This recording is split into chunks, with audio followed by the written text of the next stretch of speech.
Matagal na sa trabaho si Jelly bilang waitress sa isang mamahaling restaurant. Tinuturing na rin siya bilang isa sa mga pioneer ng kanilang team.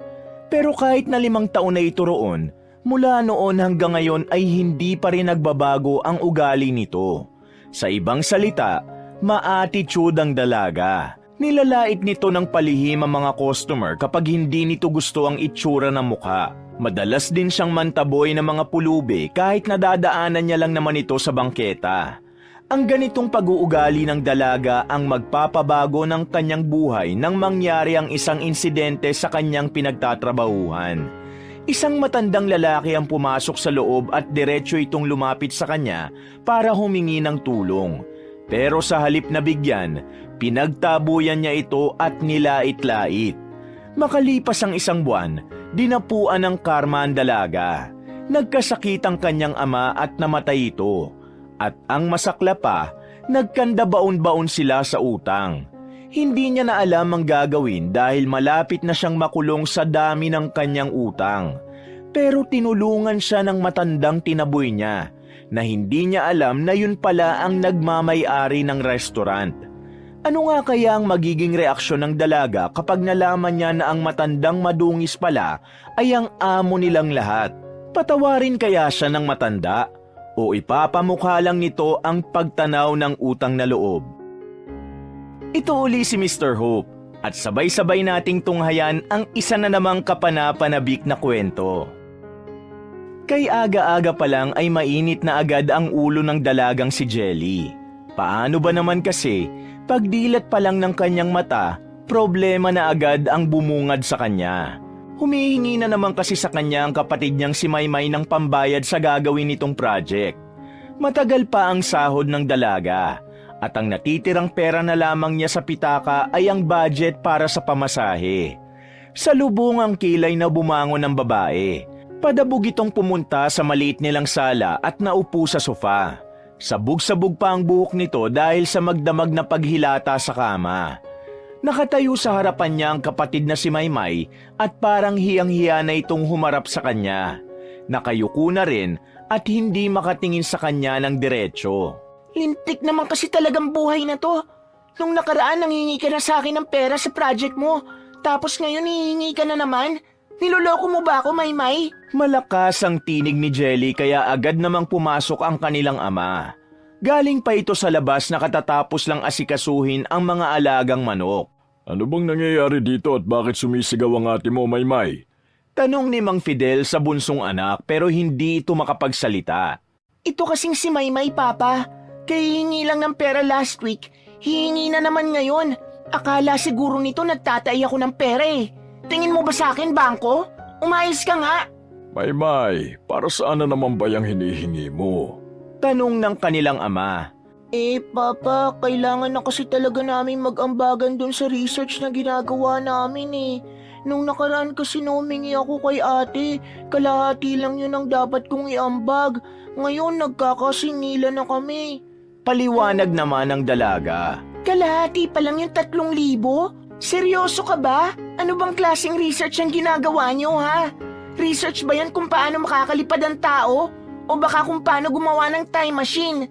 Bakit sobrang mahal naman yan, ha? Anong akala mo sa pamilya natin, mayaman? Sabihin mo sa mga kagrupo mo, yung binigay mo, yun na lahat yun. Inispang buwelta ni Jelly. Ate, hindi pwede. Kasi kapag hindi ko naibigay ang contribution ko, baka alisin nila ako sa group namin. Tumigil ka. Hindi na ako magbibigay ng pera. Eh di kung alisin ka nila, alisin ka na lang nila. Ganun lang naman kasimple. Aakyat na sana ng hagda ng babae nang magsalita pa si Maymay na siyang lalong nagpainit sa ulo ni Jelly. Ganun lang kasimple? Tingin mo ganun-ganun lang yun? Kapag hindi ako nakasama sa research team namin, hindi ako makakapasa ngayong SEM. Hindi mo ba naiintindihan yun, ate? Palibhasa kasi hindi ka nakarating ng college, kaya hindi mo naiintindihan ang mga sinasabi ko. Wala kang alam sa pagiging college, kaya kung baliwalain mo lang ang sinasabi ko, ang dali-dali lang para sa'yo. Isang malakas na sampal ang ginawa ni Jelly nang balikan nito ang kapatid na si Maymay. Agad namang umawat sa kanila ang kanilang ama. Ano ba naman kayo? Bakit ba kayo nagsasakitan ng ganyan? Nandito ako sa harapan nyo, oh. Igalang niyo naman ako! Sabi ni Mang Fidel. Pero mukhang hindi na siya naririnig ni Jelly sa mga sandaling ito. Ang kapal na mukha mong pagsalitaan ako ng ganyan? Baka nakakalimutan mong ako nagpapaaral sa'yo, Maymay. Ikaw ang nagpapaaral sa akin? Paano? Sa pagbibigay mo ng baon sa akin na may halong sama ng loob? Hindi mo ako pinapaaral, ate. Baon lang ang binibigay mo dahil scholar ako sa school. Kaya wag mo ako susumbatan ngayon. Dahil ang tunay na nagpapaaral sa akin si Papa. Siya ang tumutulong sa akin sa lahat. Siya ang nagpapayo sa akin kapag stress ako sa school. Siya ang gumagawa ng paraan minsan kapag may mga bayarin ako na hindi ko sinasabi sa'yo. Siya ang pumupunta sa school kapag may mga dapat pag-usapan. Eh ikaw, ano? Wala. Wala kang ginagawa kundi ang magbigay lang ng pera pambaon na masama pa ang loob mo. Alam mo, kung may pera lang si Papa, hindi naman kita ihingan eh. Kasi alam ko naman na magagalit ka na naman. Saad ni Maymay. Tuluyan ang nagalit si Jelly sa mga puntong ito. Parang uusok na ang ilong at tenga niya sa panggagalaiti. Hindi niya lamang ito masabunutan dahil nakaharang ang kanilang ama. Napaka-ungrateful mong tao, Maymay. Bakit? Akala mo ba yung binibigay kong pambaon mo araw-araw ay hindi ko pinaghihirapan? Kung maliitin mo ang binibigay ko parang may narating ka na sa buhay ah. Third year college ka pa lang. Wala ka pang napapatunayan. Saka ka magyabang sa akin kapag kaya mo nang buhayin ang sarili mo. Hindi ka pala masaya sa binibigay kong pera. Eh di bahala ka sa buhay mo. Humanap ka ng ibang tao na kaya kang bigyan ng baon araw-araw. Di ba magaling ka, di ba? Matalino ka, di ba? Ikaw ang nakaabot sa college sa ating dalawa. Kaya kayanin mong walang nagbibigay sa'yo. Oo, magaling ako. At masyado ka namang ma-pride at masyado masama ang ugali mo. Wala kang ibang iniisip kundi ang sarili mo. Huwag kang mag-alala. Hindi na ako hihingi ng pera sa'yo kahit kailan. Papatunayan ko sa'yong kaya kong mag-isa. Mag-focus ka na sa trabaho mo at sarili mo ang sahod mo para makaipon ka ng pang-date nyo ni Kuya Nico sa mamahaling restaurant. Oo, wala pa akong nararating, ate. Pero alam mo kung anong masakit na katotohanan? Kahit wala pa akong nararating, hindi mo na mararating kung nasan man ako ngayon. Pilit na tawa ang naisukli ni Jelly sa kapatid niya. Hindi siya makapaniwala na maririnig niya ang lahat ng yon mula sa isang katulad lang ni Maymay. Papa, itatak mo nga sa utak nito magaling kong kapatid na kaya ako hindi nag-college para buhatin ang pamilyang to. Baka kasi nakakalimutan niya na. Sus, nagmamalaki ng wala sa lugar. Hindi na pinahaba pa ni Jelly ang usapan na yon dahil alam niyang mas lalo lang siyang maiinis. Ayaw niya na lang din kasing masira ang araw niya dahil may date pa sila ni Nico. Nang nasa kwarto na siya, hindi niya maiwasang maluha at matawa. Naluluha siya dahil hindi niya matanggap na sinabihan siya ng gano'n ng kapatid niya.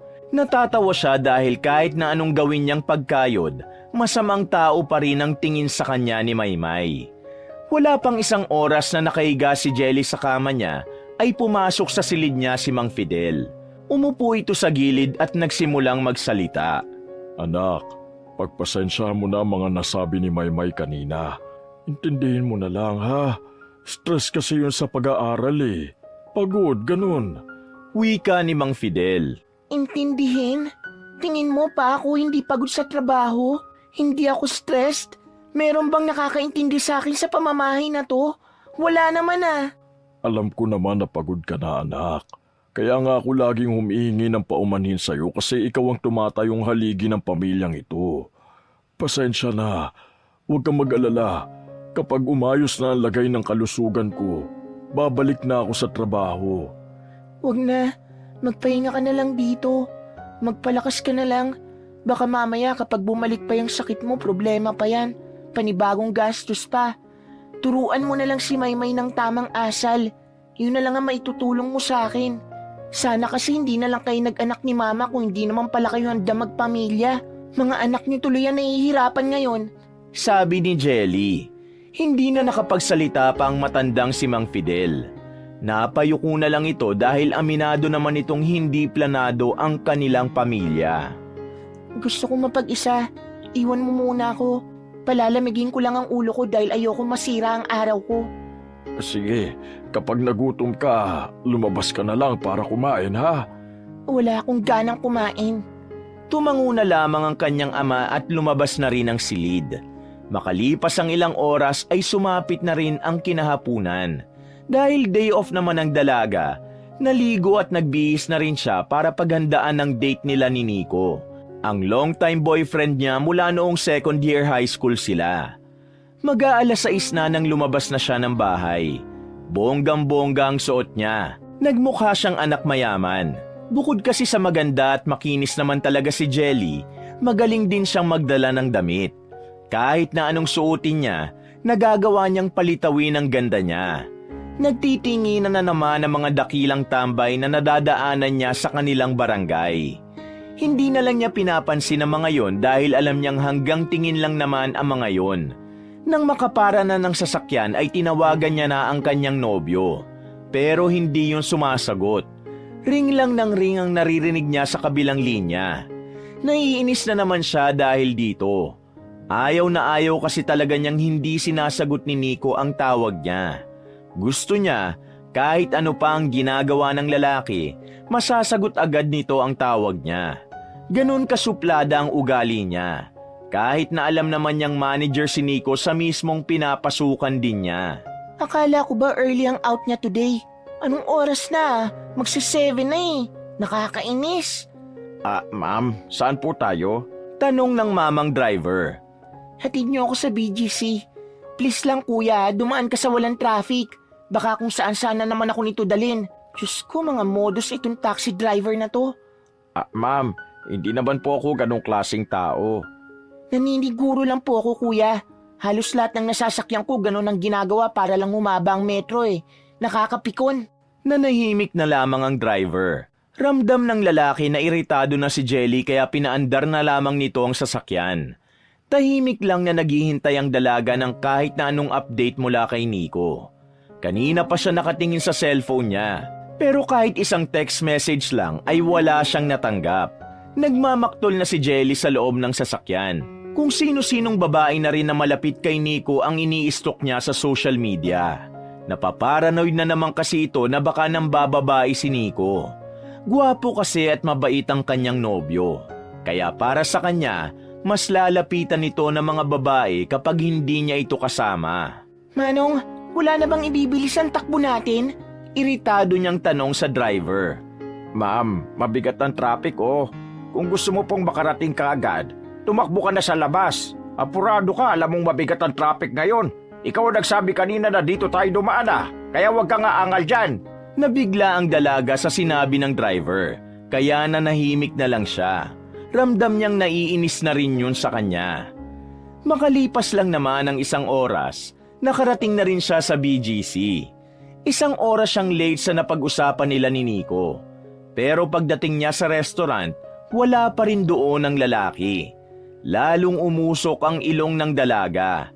Hindi niya na kaya pang tiisin ang inis niya kaya tinawagan na niya ang katrabaho niya na si Emerson. Ang isa sa mga katrabaho niya na nakakaalam ng relasyon nila ni Nico. Hello, Emerson? Bungad niya sa kabilang linya. Naririnig niya pang medyo maingay sa background nito. Halatang abalang-abala ang mga tao pero wala siyang pakialam. Kapag galit siya, gusto niyang siya lang ang pakikinggan. Hello, Jelly? Napatawag ka? Di ba day off mo? Nandyan ba si Nico? Kung nandyan si Nico, sabihin mo sa kanya nandito na ako sa BGC. Kanina pa ako naghihintay dito. Magwawala ako rito kapag hindi siya dumating. Marami kasing guest ngayon kaya... Wala akong pake. Pinatay na agad ng dalaga ang tawag bago pa makapagpaliwanag ang binatang si Emerson. Sa inis niya ay pumasok na siya sa loob ng restaurant at umorder ng isang glass ng wine. Halos isang oras din siya naghintay kay Nico. Nakadalawang glass na siya ng wine saka lamang dumating ang nobyo niya. Pag-upo pa lamang ng binata, tumaas agad ang boses ng dalaga. Nakalimutan mo ba na ngayon ang date natin? Napatingin sa kanila ang ibang naroon. Nakaramdam naman ng hiya si Nico dahil doon. Hinaan mo naman ang boses mo. Nakakahiya sa ibang guest dito. Pabulong na sabi ni Nico. Nakakahiya? Seriously? Ngayon ka pa nahiya? Sa akin hindi ka nahiya? Kanina pa ako naghihintay rito. 5 days ago nagkasundo tayo na ide-date mo ako sa day off ko. Pero ano nangyari? Isang buong araw kang walang paramdam. Niha, niho, wala. Tapos ngayon mas mahihiya ka pa sa iisipin ng iba sa akin? Nag-message ako sa'yo sa messenger kaninang umaga. Hindi ka ba nagbabasa ng message doon? Alam mo naman kapag nasa resto na ako, binibitawan ko na yung phone ko kaya hindi ko na alam na nag-text ka pala at tumatawag. Sana kasi nagbabasa ka ng message para hindi ka pumunta ngayon dito. So sinisisi mo ako? Ang tanga mo rin kasi. Bakit ka ba kasi sa messenger nag-message? Alam mong hindi ako masyado nagbubukas ng message doon. Iritadong tanong ng dalaga. Nasa biyahe na ako nang mag-chat ako. May biglaang guest kasi ang mga boss natin eh. Wala akong load, naka-free data nga lang ako na nag-message sa'yo, buti nga nag-send. Bullshit! Ang ganda-ganda ng phone mo, wala kang load? Hindi naman kasi ako naglo-load kapag wala mahalagang dapat kontakin about work, di ba? Isa palagi naman tayo magkasama, so no need. Tanga ka ba, Nico? Tingin mo sa akin hindi mahalaga? Alam mong may lakad tayo. Sana man lang nag-effort ka magpa-load. Manager ka ng mamahaling resto tapos load wala ka? Sisisihin mo pa ako na hindi ko nabasa ang message mo sa messenger? Pakialam ko dun minsan nga lang ako mag-open dun. Dagdag pa ni Jelly. Misunderstanding lang ang lahat, okay? Hindi ko alam na hindi mo yun mababasa. Hindi mo rin alam na wala akong load. Sadyang nagkaroon lang talaga ng bigla ang bisita sa resto. Early dapat ako kaso ang dami nila eh. Nawalan ako ng time mag-update kasi nandun din ang boss natin. Alam mo naman na pwede akong matanggal kapag nakita ako nagsa-cellphone. Sorry na. Pero since nandito naman na ako, pwede bang kalimutan na natin ang nangyari? At simulan na natin ang gabing to ng peaceful. Can we? May hinahon na sabi ni Nico. Pero sa halip na kumalma, mas lalo lang nagalit ang dalaga. Padabog nitong ininom ang natitirang wine at malakas na inilapag sa lamesa ang baso. Mag-date ka mag-isa mo. Nawalan na ako ng gana. Matapos mo akong paghintayin dito na matagal, gusto mong kalimutan ko na lang basta-basta yon? Okay ka lang ba? Bahala ka na sa buhay mo. Pagod na akong intindihin ang pagiging busy mo. Tumayo ang dalaga at natumba pa ang upuan na ginamit nito. Mabilis itong lumabas ng resto. Hinabol din naman siya agad ni Nico sa labas.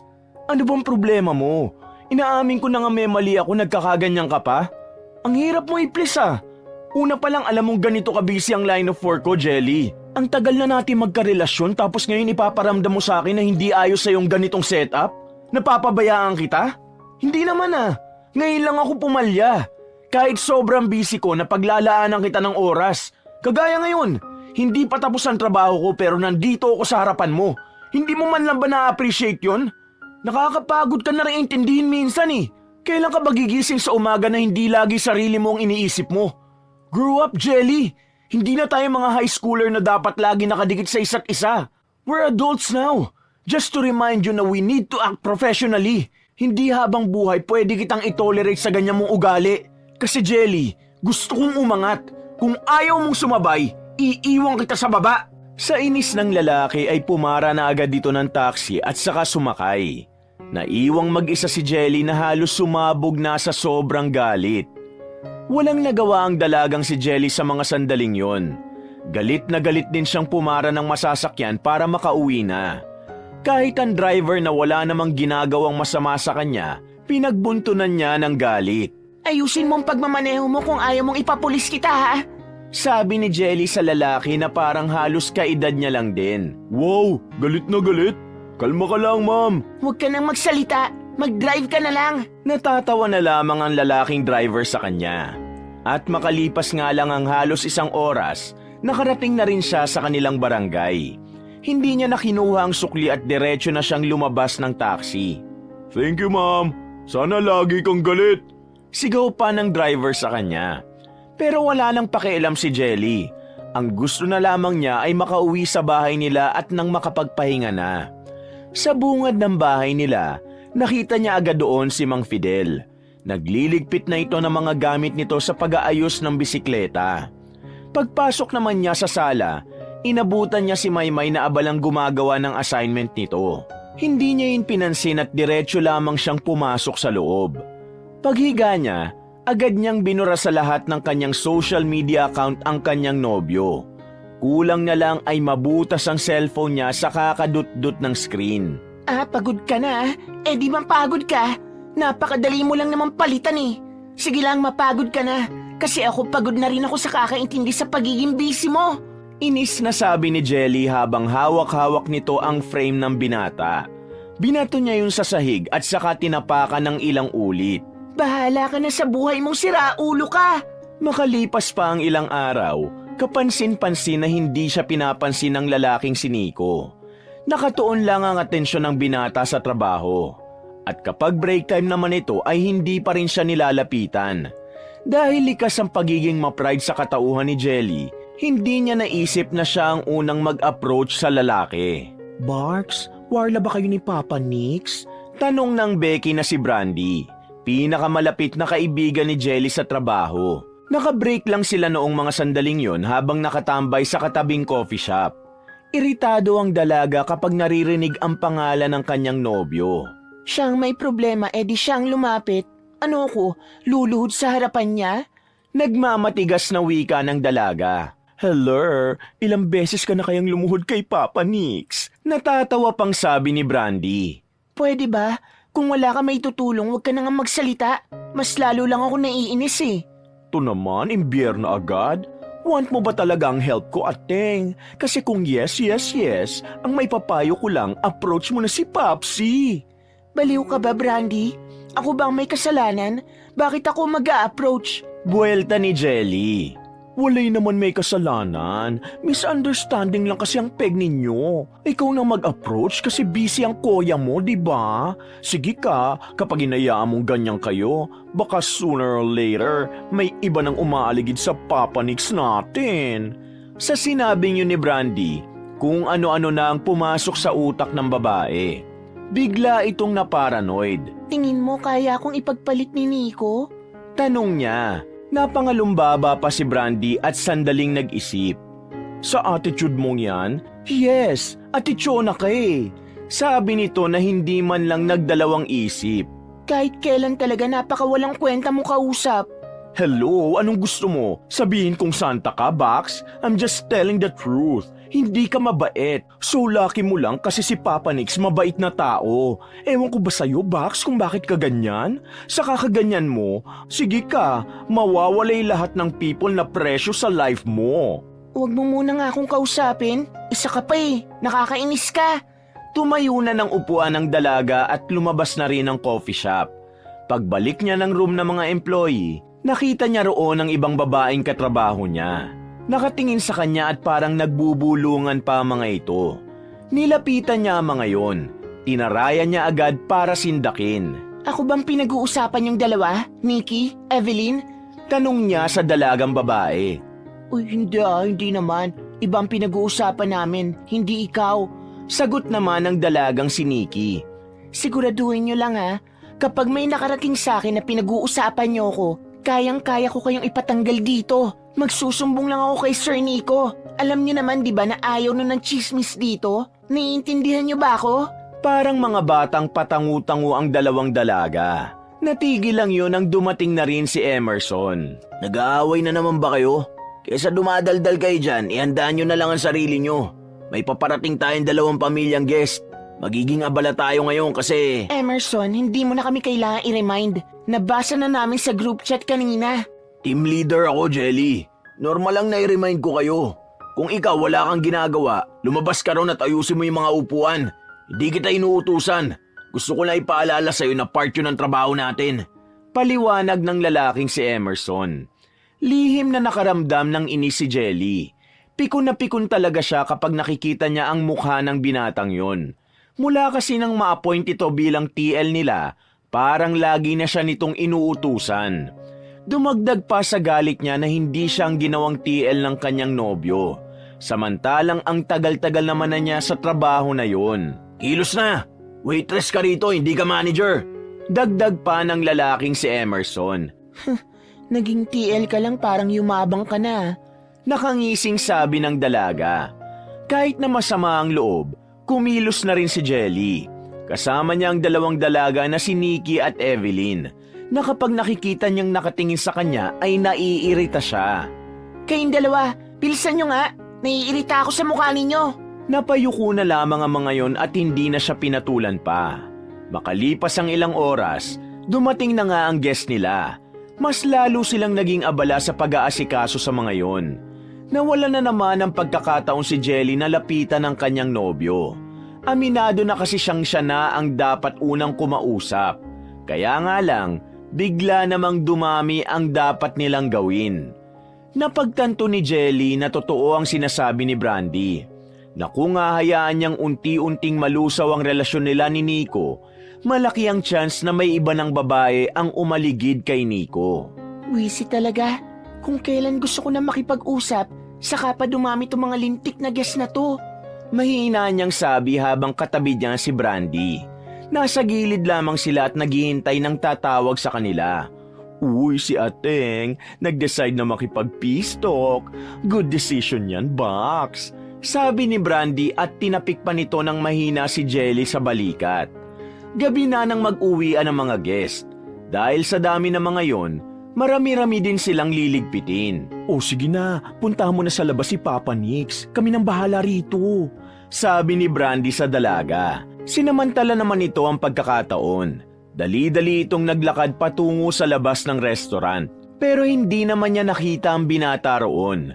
Pumunta rin siya sa parking lot pero wala rin. Nakaramdam na naman ang inis si Jelly. Pikon na siya. Pakiramdam niya ay ang daming humahadlang sa gusto niyang mangyari. Nang makapasok na siya ulit sa restaurant, naramdaman niyang bigla na lang may humawak sa braso niya. Kamay yun ng isang matanda. Nang lingunin niya, agad niyang hinawi ang kamay ng matanda at saka nagtaray. Ano ba? Bakit mo ba ako hinahawakan? Iritadong tanong nito na pilit hinihinaan ng boses. Iha, baka naman pwedeng makihingi ako ng tubig. Nauuhaw na kasi ako eh.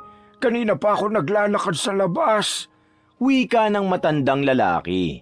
Madungis ito at kulubot na rin ang balat. Namumuti na rin ang buhok pero hindi pa naman kubain. Lumabas ka nga. Bawal dito ang pulubi. Labas! Alis! Sige na iha, gutom at uhaw na ako eh. Pero kahit tubig lang, kahit isang baso lang masaya na ako. Nagmamakaawa ako sa'yo. Dagdag pa ng matanda. Pero kahit nakakaunti ay walang nararamdamang awa si Jelly para doon. Sa halip, diring-diri pa siya.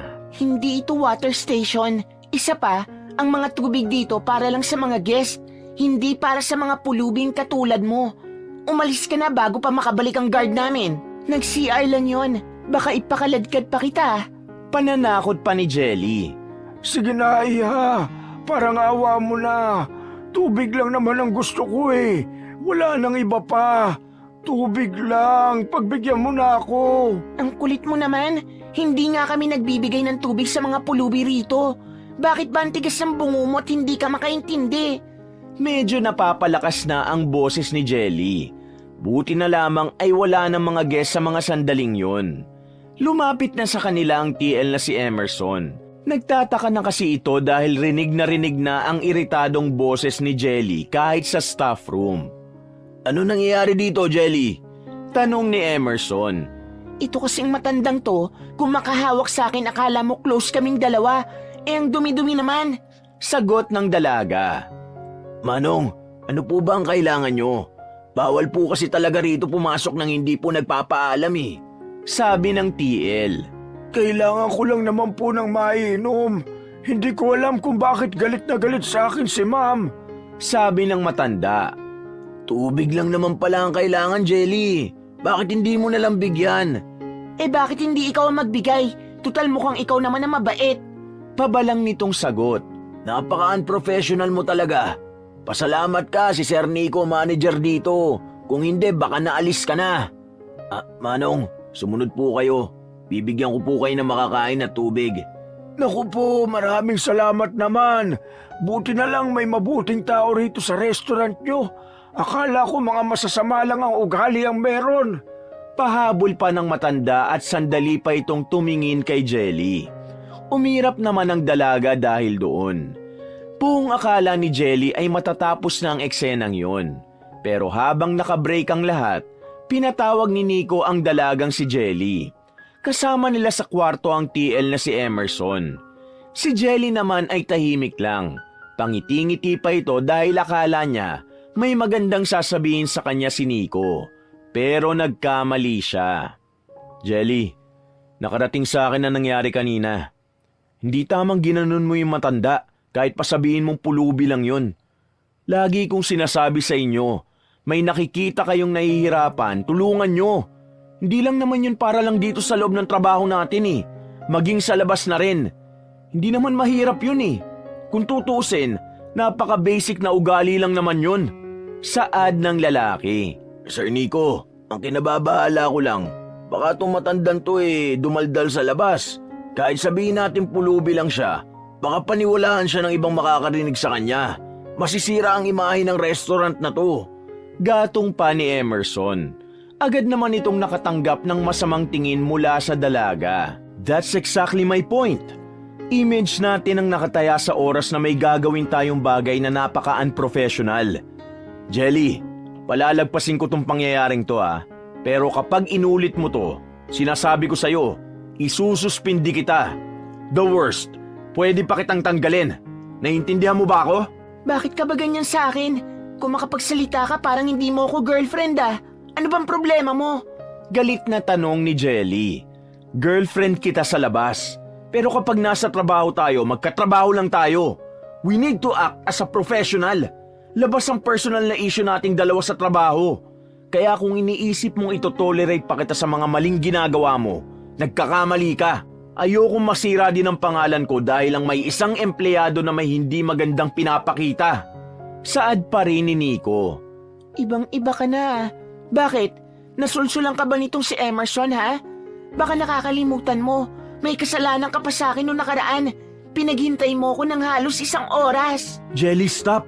Hindi yan dito pinag-uusapan. Nasa trabaho tayo. Please be nice sa mga sinasabi mo. Be nice? Wow! Nice mo mukha mo. Your words, Jelly! Pasigaw na ring sabi ni Nico. O ano, tatanggalin mo ako rito? Pues hindi mo na kailangan. Ako ang kusang aalis dito. Magre-resign na ako. At maghiwalay na rin tayong dalawa. Sawang-sawa na ako sa ganitong sistema. Lagi mo na lang akong binabaliwala. Mas pinili mo pa maging team leader tong si Emerson kesa sa akin na matagal na rito. Pinili ko si Emerson dahil mahaba ang pasensya niya, kalmado at malawak ang pangunawa. At ako, hindi. Kung sa bagay, ang tingin mo lang naman sa akin masama ang ugali.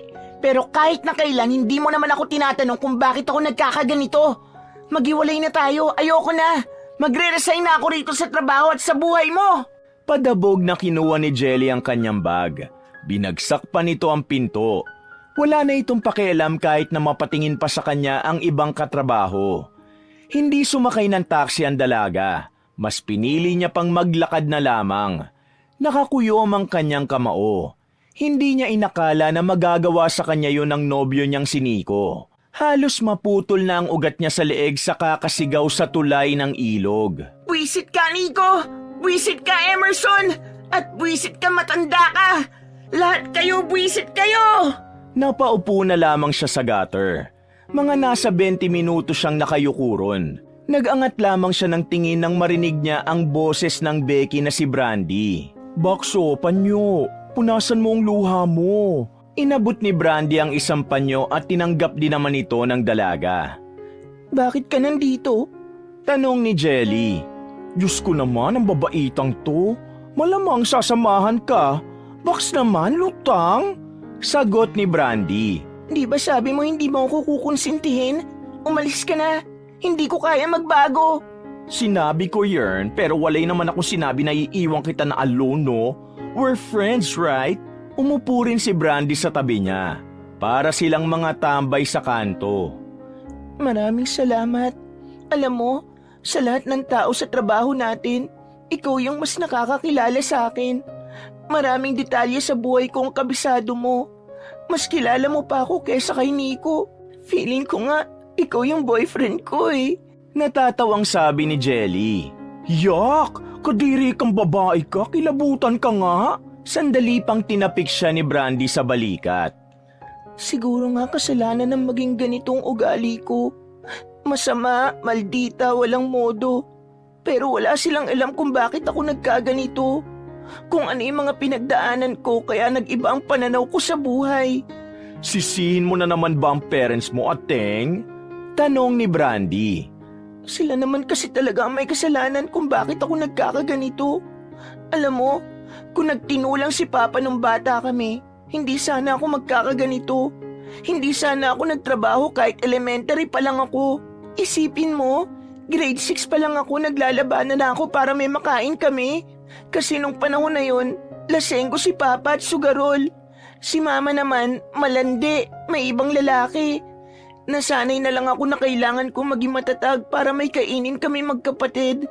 Namulat ako na maaga sa realidad, Brandy. Kaya ngayon, parang pagod na ako. Gusto ko na lang maging masama kasi kahit maging mabuti naman ako, inaabuso lang naman ako ng mga taong nasa paligid ko. Huwag mo sabihin yan, Beshi. Bakit ako? Inaabuso ba kitang babaita ka? No way, di ba? Umuwi ka na sa inyo. Baka hinihintay ka na ng pamilya mo. Sabi ni Jelly at tumayo na rin ito.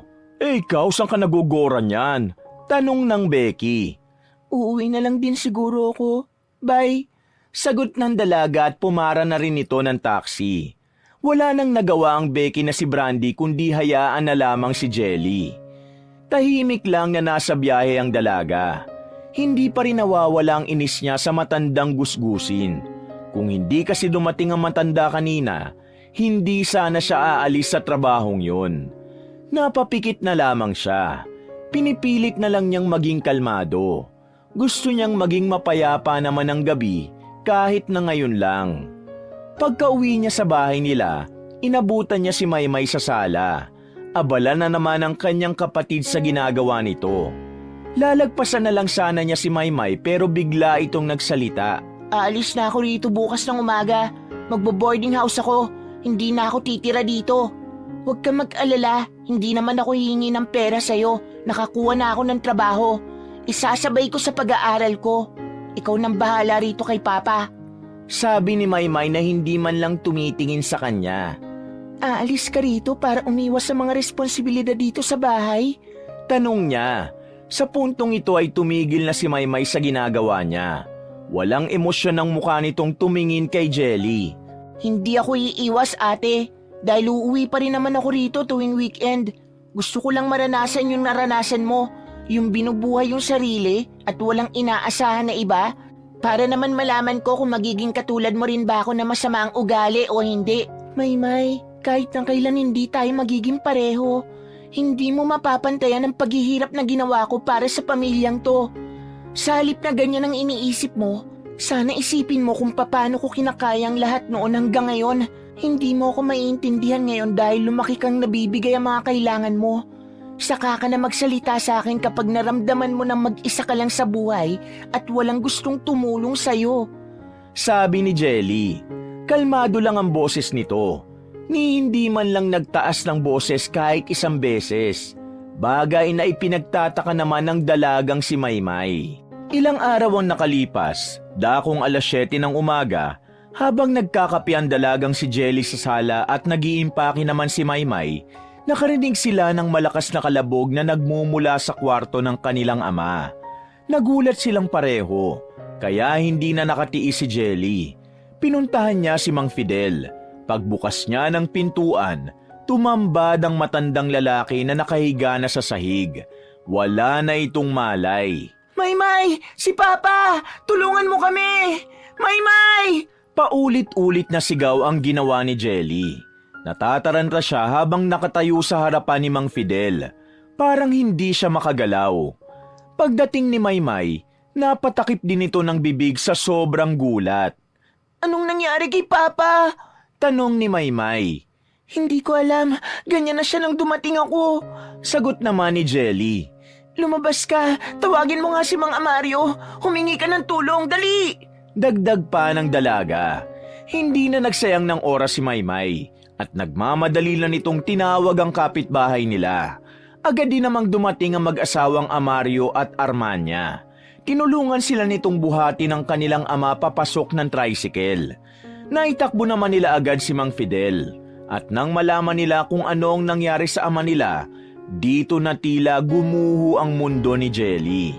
Kanser sa bituka ang sakit ng kanyang tatay. Kailangan nila ng malaking pera para sa gamutan nito.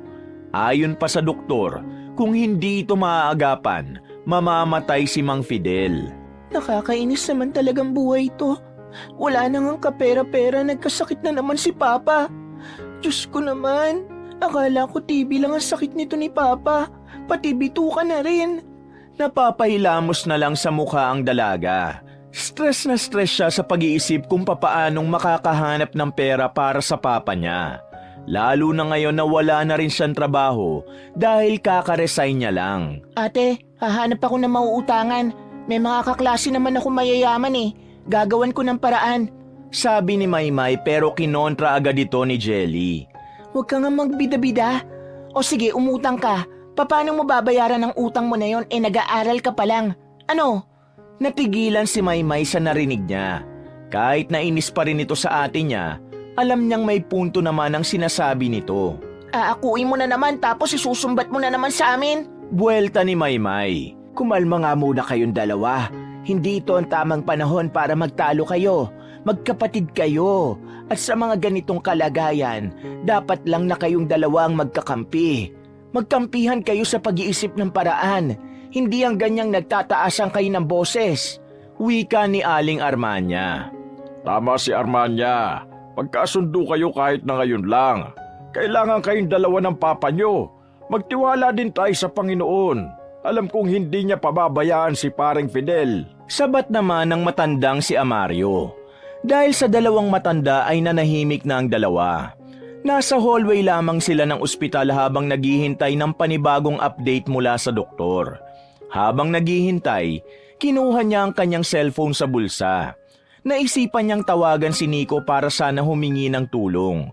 Pero bigla niyang naalala na nakipaghiwalay na nga pala siya sa taong yon. Mula rin na makipaghiwalay siya ron, hindi man lang siya nito kinausap o kahit sinuyo man lang.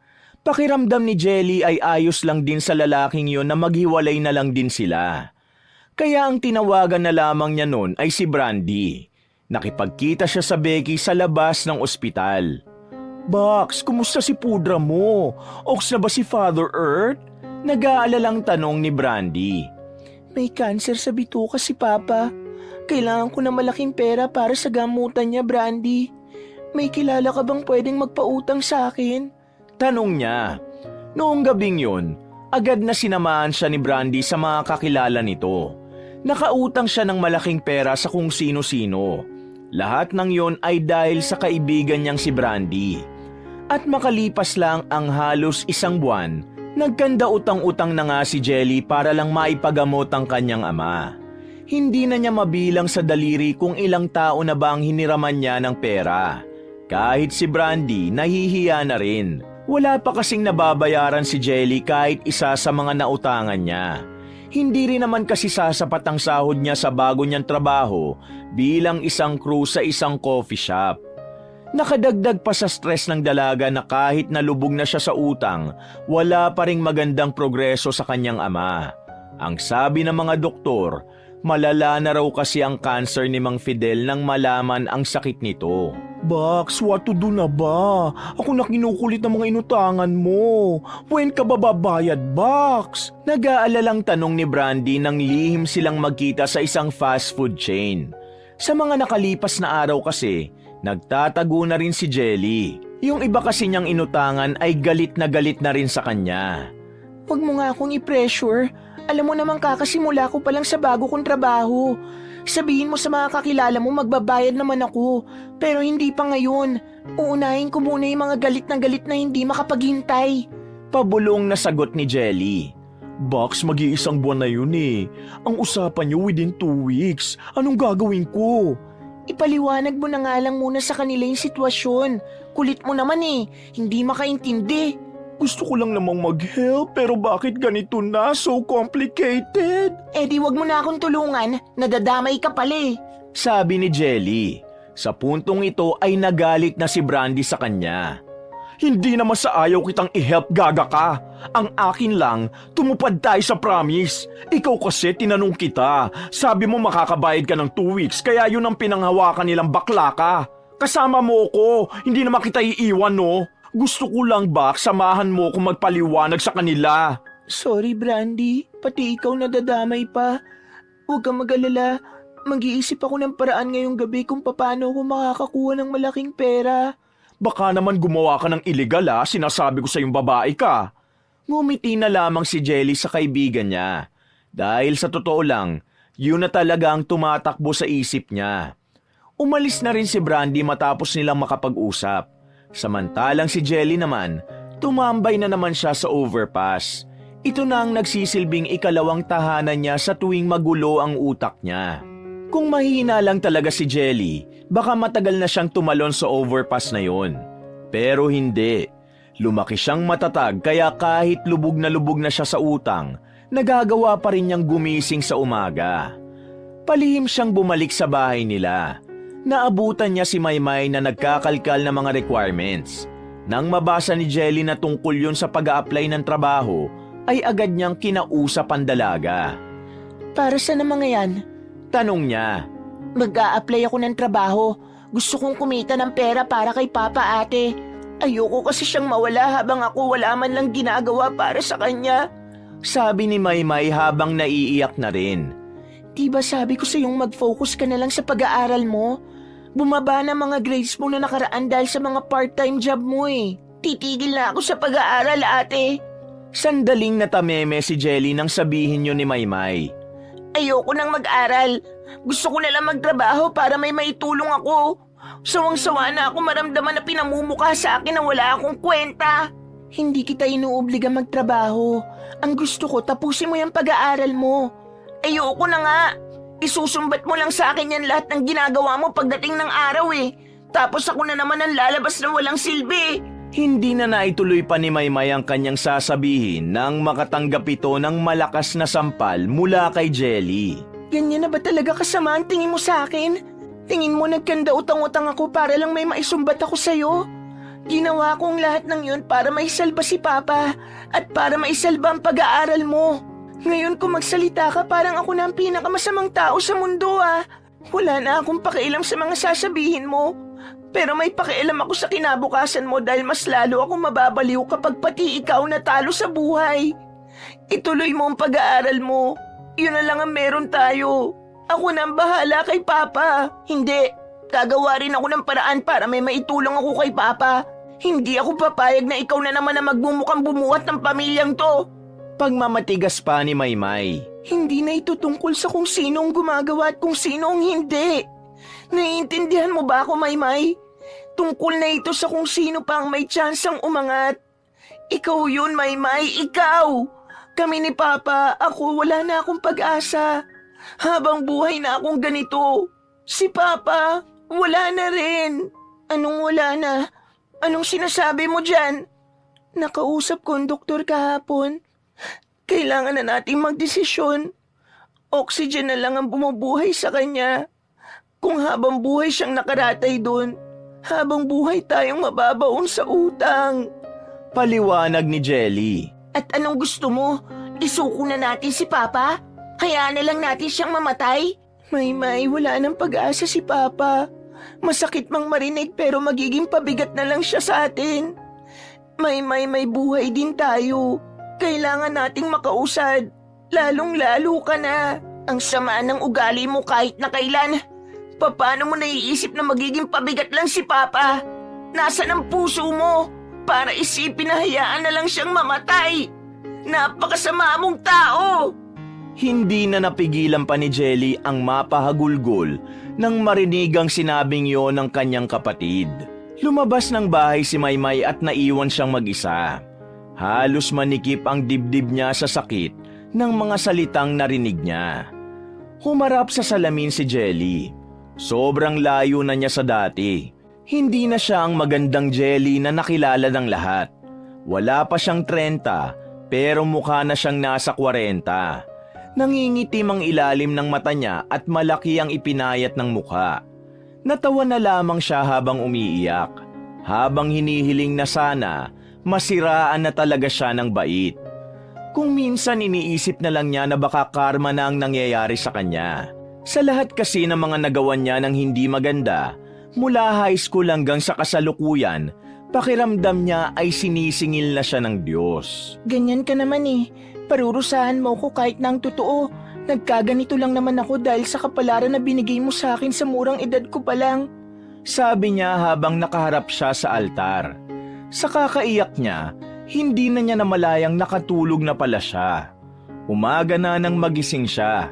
Naririnig na kasi niya ang sumisigaw na lalaki sa labas. Pagsilip niya sa bintana, nakita niya si Nardo, ang isa sa mga pinagkakautangan niya sa bar. Hindi niya alam kung papaano siya nito natunton. Galit na galit ang lalaki at may mga kasama pa ito na marami ring tato. Sa takot na baka kunin siya ng mga yon, nagmamadali nang lumabas ang dalaga sa likod bahay. Para siyang daga na sumuot sa mga nakatambak ng kung ano-ano sa likuran. Natakasan niya ang mga maniningil, pero hindi naman niya alam kung saan siya pupunta. At makalipas nga ang halos 2 linggong pagtatago, nabalitaan na lamang niyang pumanaw na ang kanyang ama. At ang masakit pa nito, hindi siya nakarating sa burol dahil sa dami ng nag-aabang sa kanya. Nung mga sandaling yon ay para nang mababaliw si Jelly. Pakiramdam niya ay sobra-sobra na ang parusang dinadanas niya. Habang tulala na naglalakad sa bangketa, nakita niya si Nico sa tapat ng isang mamahaling restaurant. Bumaba yun sa itim na sasakyan. Napangiti si Jelly dahil nakita niyang mukhang nasa maayos namang kalagayan ang kanyang ex. Pero nawala ang kanyang ngiti nang makitang may babaeng lumabas din sa kotseng yun. Base sa nakikita ni Jelly, parang masaya ang dalawa habang nagtitinginan. Sandali, sino ang babaeng yun? Dapat ako yun eh. Sa hindi malamang dahilan, nakaramdam ng kirot ang dalaga sa kanyang dibdib. Hindi siya makapaniwala na sa maikling panahon na wala siya, may nahanap na agad itong ibang babae. Hindi na nakatiis si Jelly. Dali-dali siyang lumapit kay Nico. Hinawakan niya agad yun sa braso pero agad na hinawi siya ng lalaki. Nakasimangot ang mukhang nakatingin sa kanya at parang diring-diri. Nico, anong ibig sabihin nito? Sino ang babaeng yan? Tanong niya. Biglang lumapit din sa kanila ang babae. Humarang ito sa harap ni Nico at tinarayan siya. Honey, sino ang dugyot na babaeng to? Tanong ng babae. Hoy, anong pinagsasasabi mong dugyot? Lamang ka lang sa akin ng 2 paligo. Buwelta naman ni Jelly. Ew, lumayo ka nga. Ang baho ng hininga mo. Nico, sabihin mo nga sa kanya kung sino ko. Akmang lalapit pa ang dalagang si Jelly pero dumistansya ang dalawa sa kanya. Hindi ko kilala ang babaeng yan. Marami kasi talagang palaboy dito na bigla na lang lumalapit. Tara na, baka manakit pa yan. Sabi ni Nico. Ikinagulat ni Jelly ang narinig niya. May kung anong kumirot sa kalooban niya. Sa sobrang sakit, hindi na niya namalayang unti-unti nang tumutulo ang luha niya habang papasok na si Nico at ang babae sa loob ng restaurant. Sinubukan niyang habulin ang mga yon, pero pinagtabuyan lang siya ng gwardya na nasa entrance. Sa puntong ito, sa kanya lamang napagtanto na ganun pala kasakit ang maitaboy. Naiintindihan na niya ang nararamdaman ng matandang itinaboy niya noon. Napaupo na lamang siya sa gutter. Iyak at tawa na lamang ang nagawa niya. Kaya pala wala man lang siyang pakialam na nakipaghiwalay ako sa kanya. Kasi may bago na. Nakakatawa. Sobrang nakakatawa. Pinagtitinginan na siya ng mga taong dumadaan dahil sa pagtawa niya ng malakas. Mukha na siyang baliw sa mata ng marami. Pero sa dulo ng pagtawa na yon, ay muli na namang bumuhos ang kanyang luha. Sumabay pa ang panahon dahil bigla na lang bumagsak ang malakas na ulan. Tila naglalakad sa kawalan ng dalaga. Dahil sa lamig at lipas gutom, nawalan na ng malay si Jelly. Hindi na niya alam kung ano ang mga sumunod na nangyari. Basta nang magising siya, nasa lugar na siya ng maraming nakatambak na kung ano-ano.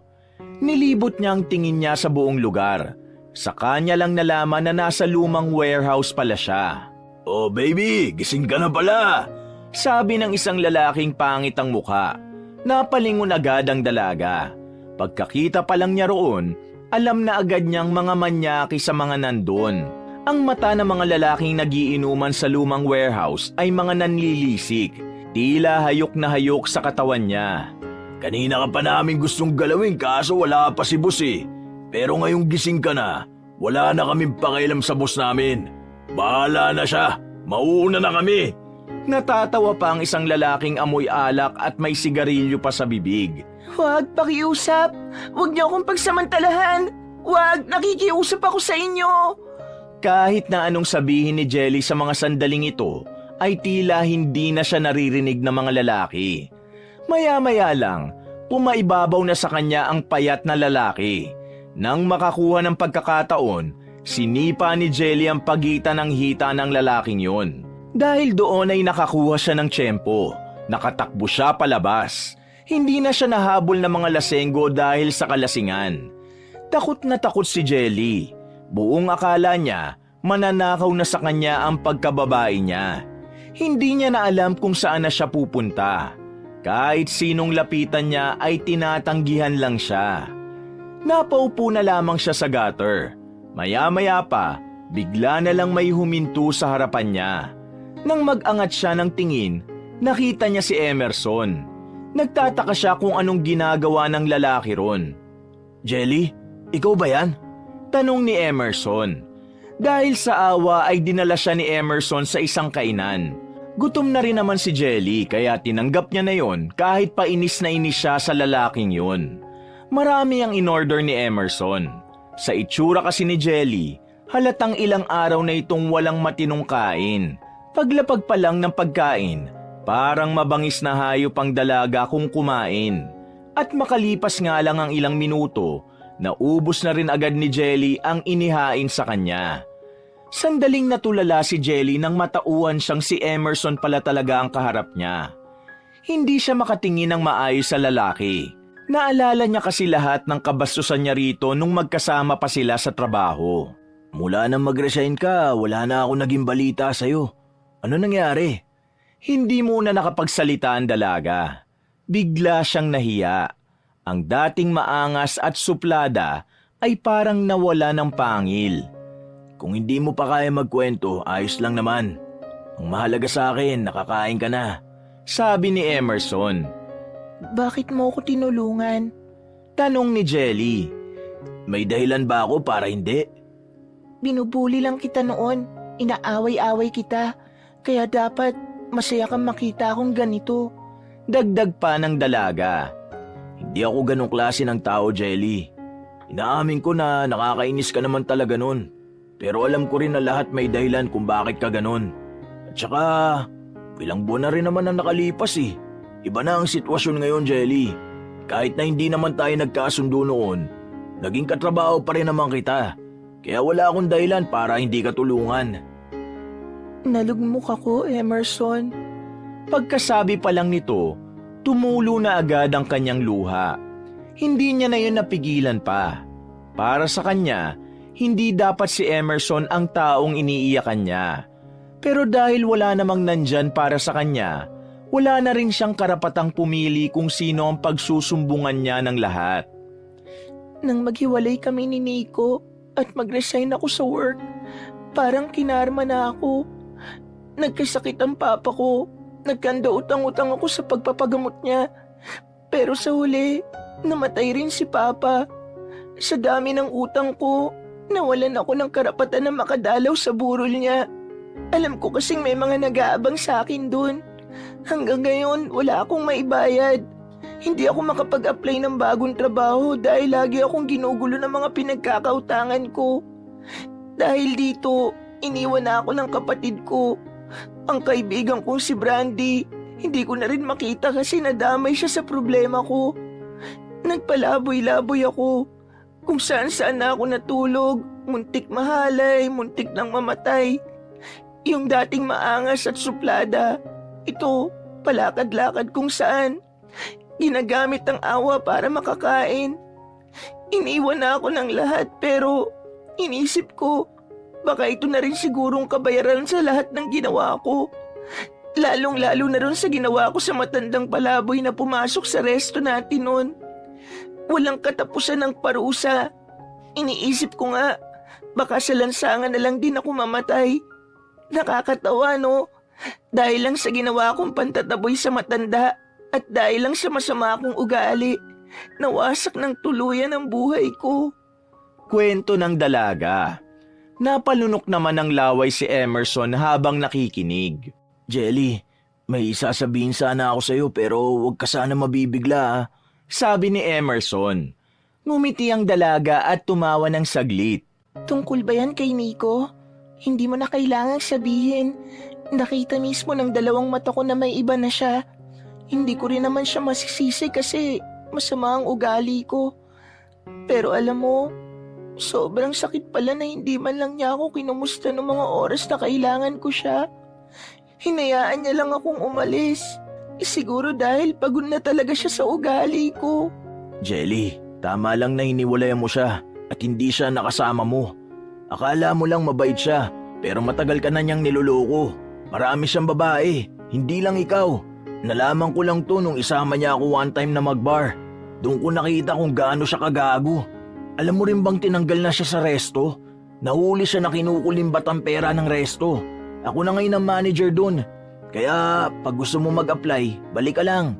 Tutulungan kita makabangon. Sabi ni Emerson.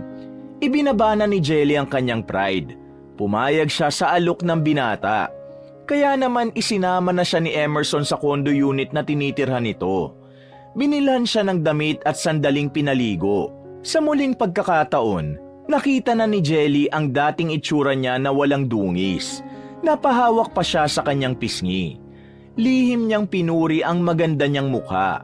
Napagtanto niya na mas maganda pala talaga siya kung mukha siyang maamo kaysa mataray. Jelly, hindi ka rito pwedeng matulog kasi baka ma-issue tayong dalawa. Single naman ako pero syempre, ikaw lang naman ang iniisip ko. At saka, sensitive ang religion ko eh.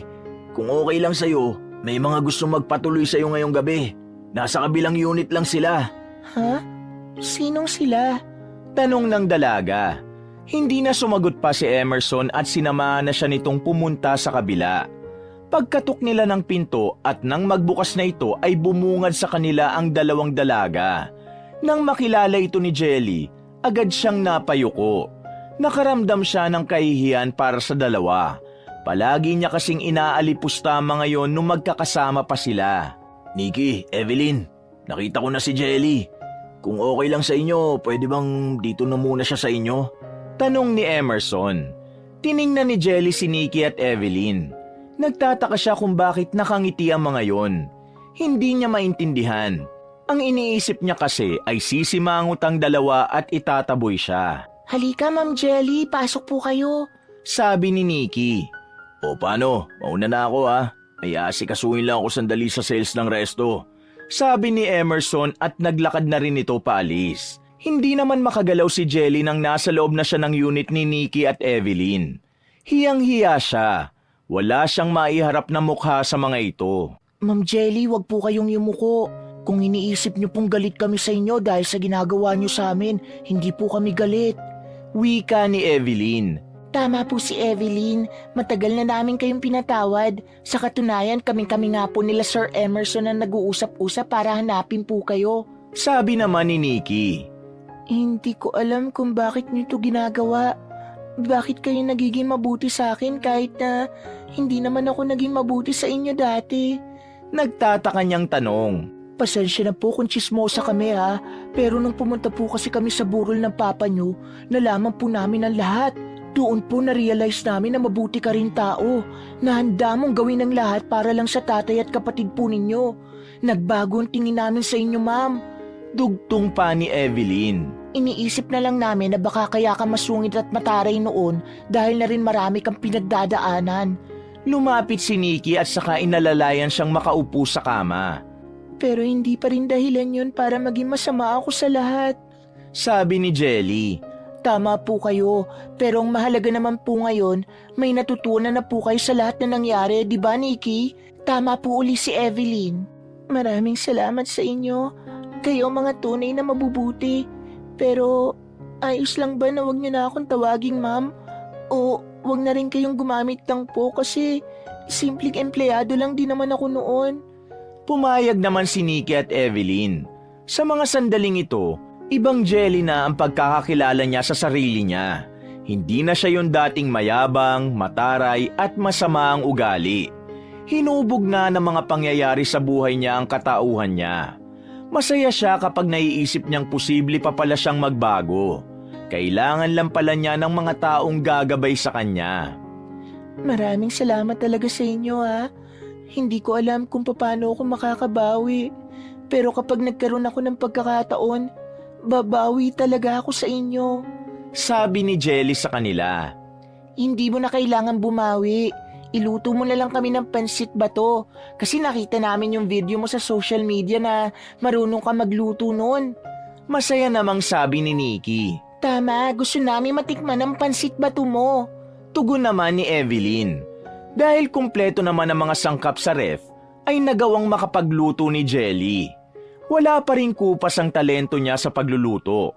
Kaso nga lang, bigla siyang nalungkot nang maalala niya ang kanyang ama. Si Mang Fidel kasi ang madalas niyang lutuan noon kapag lasing yon. Mabilis na lumipas sa mga araw. Tila isang himala ang muling pagkakaayos ng buhay ni Jelly. Nakabalik na siya sa trabaho. Nakapag-advance siya ng pera para mabayaran ang iba niyang utang. Wala pa sa kalahati ang mga nababayaran niya. Pero kahit na papaano ay may nakikita siyang progreso. Naninibago ang mga tao sa kanya sa resto. Sobrang amo na ng mukha niya kung titingnan. Mas maganda siya sa ganung ayos. Magandang tanghali, Ma'am Jelly. Mas maganda po talaga kayo kapag kalmado. Bati sa kanya ng gwardyang si Sibal. Marami pong salamat. Huwag po kayong mag-alala. Ito pong version na nakikita nyo, forever na po ito. Masaya naman niyang sabi. Nagiging maayos na sana ang lahat para kay Jelly. Hanggang sa isang gabi, Sino kayo? tanong ng dalaga nang may sumalubong sa kanyang mga kalalakihan. Sa itsura pa lang ng mga lalaki, ay alam na agad ng dalaga na wala itong magandang gagawin sa kanya. Hindi mo na agad ako nakilala, Jelly. Ako ito, si Rigor. Isa sa mga inutangan mo. Nandito ako para maningil. Unti-unting lumalapit ang mga lalaki sa kanya. Hanggang sa tuluyan na siyang mapadikit sa pader. Sa kamalas-malasan pa, wala pang gaanong dumadaan ng mga sandaling yon. Alanganing oras na rin kasi dahil nag-overtime pa siya sa trabaho. Rigor? Hindi kita kilala. Wala akong inutangan na Rigor. Baka nagkakamali ka lang. Hoy, tumigil ka sa maang-maangan mo ha. Hindi ako pinanganak kahapon. Akin ang bayad mo. Kung wala kang may bibigay ngayon, mapipilitan kaming kunin ka. Naiintindihan mo? Pananakot ng lalaki. Bakit ako magbabayad sa'yo? Hindi nga kita kilala. Isa pa, wala rin akong pera ngayon. Lubayan niyo na ako. Sisigaw ako rito. Kahit na sumigaw ka, wala namang makakarinig sa'yo eh. Kaya mapapaus ka lang. At isa pa, kapag sumigaw ka, babaul ito sa katawan mo, ha? Dumukot ang lalaki ng kutsilyo at pinakita pa ito kay Jelly. Sa mga sandaling ito, nakaramdam na ng matinding takot ang dalaga. Hindi niya na alam ang gagawin niya sa mga sandaling ito. Naninigas ang katawan niya at hindi rin siya makasigaw. Pero, pwede rin naman kitang pakinabangan kung hindi ka makakabayad. Sarili mo na lang ay babayad mo sa akin. Hinawakan na ng lalaking si Rigor ang balikat niya nang biglang may mga dumating na kalalakihan. Nagpaputok yun ang baril sa itaas kaya hindi na pumalagpa mga yon. Hindi pa tayo tapos. Babalikan pa kita, Jelly. Banta ng lalaki at tumakbo na rin sila palayo. Nanatili namang nakatayo ang dalaga sa pader. Hindi pa rin ito makagalaw sa sobrang takot. Maya-maya lang ay lumapit ang mga lalaking nagligtas sa kanya. May kasama pa ang mga yung matandang lalaki. Pero dahil madilim sa kinalalagyan nila, hindi niya nakilala kung sino ang mga yon. Hindi ka dapat naglalakad ng mag-isa sa mga ganitong uri ng eskinita, Iha. Sige na, umalis ka na. Titignan ka lang namin hanggang sa makasakay ka na. Sabi ng matandang lalaki. Parang pamilyar kay Jelly ang tinig na yon. Pero hindi niya lang alam kung saan niya ito napakinggan. Ganun pa man, sinunod na lamang ng dalaga ang sabi ng matanda. Matapos makapagpasalamat ay tumakbo na siya sa kabilang kalsada. Sakto namang may napadaang sasakyan kaya nakasakay na siya agad. Nakahinga na rin ang maluwagan dalaga. Buong akala niya ay katapusan na ng buhay niya. Pag-uwi niya sa bahay nila, Nakaramdam siya ng lungkot. Agad na nawala ang takot na kanina lang ay nagahari sa sistema niya. Napalitan ito ng kalungkutan at pagkasabik na makitang muli ang kanyang ama. Pagpasok niya sa sala, napatingin agad siya sa sofa kung saan laging nakatambay ang kanyang ama noon. Napangiti siya ng mapait. Napagtanto niya na magiging alaala na lang talaga ang lahat ng yon. Naupo siya sa sofa. Bigla niyang naisip kung kumusta na nga rin kaya ang kapatid niya. Sinubukan niya kasi yung puntahan sa school pero ayon sa mga kaklase ni Maymay, hindi na rin daw ito pumapasok. Nakakamiss din pala ang bahay na to. Sana kung nasan man si Maymay, nasa maayos lang din siyang kalagayan ngayon. Kahit na may nangyaring masama sa kanya nung gabing yon, nakatulog naman siya ng maayos. Kinabukasan, nilinis na lang din niya ang bakuran. Yun kasi ang unang araw niya ron. Nagulat nga si Mang Amario at Aling Armanya nang makita siya sa bakuran. Oh, Jelly, kailan ka pa bumalik? Nakangiti ang dalawang matanda nang lumapit sa kanya. Kagabi lang po, naisipan ko lang pong matulog dito. Nakakamiss na rin kasi. Sagot niya nang may ngiti rin. Kumusta ka naman, iha? Buti naman at nandito ka na. Tanong naman ni Mang Amario. Ito po, nakabalik na po ako sa trabaho. At kahit na papano, nababayaran ko pa unti-unti ang mga utang ko. Nakakakalahati na po ako sa mga inutangan ko pero syempre, kailangan ko pa rin po magtrabaho para mabayaran naman ang mga natitira. Natutuwa naman ako sa'yo. Ang laki na ng pinagbago mo, iha. Sana magtuloy-tuloy na yan. Masaya kami para sa'yo. Sabi pa ni Aling Armanya. May balita po ba kayo sa kapatid ko? Tanong ng dalaga. Sa totoo lang, matapos ang libing ng papa mo, hindi na namin siya nakita. Hindi man lang siya nadalaw rito. Sagot naman ni Mang Amario. Ayos lang po. Hihintayin ko na lang po siyang dumalaw. Tutal, dito na rin naman ako titira ulit. Pagkatapos ng sandaling pag-uusap na yon ay naligo na rin si Jelly para pumasok sa trabaho. Maganda ang pakiramdam niya nung araw na yon. Hindi niya rin alam kung bakit. Basta parang may nagtutulak talaga sa kanya na pumasok. Isang oras pa bago ang kanyang duty, nasa staff room na siya. Wala pa rin namang gaanong tao sa resto dahil hindi pa rin dumarating ang mga guest nila. Uy, kanina ka pa tulala. Ayos ka lang ba? Tanong ng katrabaho niyang si Evelyn. Ayos lang naman ako. Sagot niya. Pero ang totoo, iniisip niya pa rin ang boses ng matandang lalaki. Malakas kasi talaga ang kutob niya na narinig niya na yon. Biglang dumating si Emerson at tinipon silang lahat. Medyo kinabahan si Jelly dahil nakita niyang seryoso ang mukha ng binata. Listen guys, today, I want you to be nice sa lahat na makikita niyo rito ha. Alam ko naman na mababait kayo, pero syempre, may mga customer talagang nakakasagad ng pasensya. At malay natin na baka ang customer pala na yun ang boss natin. Hindi lang pala natin alam. Sabi ni Emerson. Ibig sabihin, sir, magsusurprise visit siya? Tanong ni Nikki. Hindi lang basta surprise visit. Wala ring nakakaalam kung sino siya. Kahit ako, hindi ko pa rin siya nakikita Kaya be careful ha. Baka mamaya, nag-o-observe lang siya sa atin. Nabawasan ang kaba ni Jelly matapos ang pag-uusap nila. Hindi na siya nababahala na baka makaharap niya ang kanilang boss. Kampante na siyang hindi na siya gaya ng dati na malupit sa mga nakakausap niya. Alam niya sa sarili niyang nagbago na siya ng pakikitungo sa lahat. Makalipas ang ilang oras, naging abala na ang lahat dahil dumating na rin ang isang pamilya na guest. Walang humpay ang kilos ni Jelly. Nakakapagod pero masaya naman siya sa ginagawa niya. Pero sa isip-isip niya, mas masaya sana siya kung kasama pa rin niya si Brandy sa trabaho. Kaso, nag-resign na rin kasi yon nang malaman nitong niloloko siya ni Nico. Habang abala si Jelly sa pag-aasikaso ng mga guest, isang matanda ang nakita niyang kagagaling lang sa hallway papunta ng restroom. Nakasimangot ang matandang lalaki. Parang iritadong-iritado ito. Lumapit ito sa kanya at pagalit na nagsalita. Bakit ba wala pa rin ang order ko, iha? Nakapagbanyo na ako't lahat-lahat, wala pa rin? Paano ba kayo rito nagtatrabaho? Bakit ba ang babagal ninyo? Tanong ng matandang lalaki. Napatingin sa kanila ang ibang guest, pati na rin ang mga katrabaho niya. Medyo nagtaka rin ang dalaga dahil parang narinig niya na ang tinig nito. Napailing na lang ang dalaga dahil parang halos lahat na lang yata ng boses ng matanda pamilyar na sa kanya. Hello sir, good afternoon. May I know if kanino po kayo umorder? As you can see po, ang aming restaurant ay more on reservation. Meaning, hindi po ito walk-in na anytime pwede po kayo mag-order.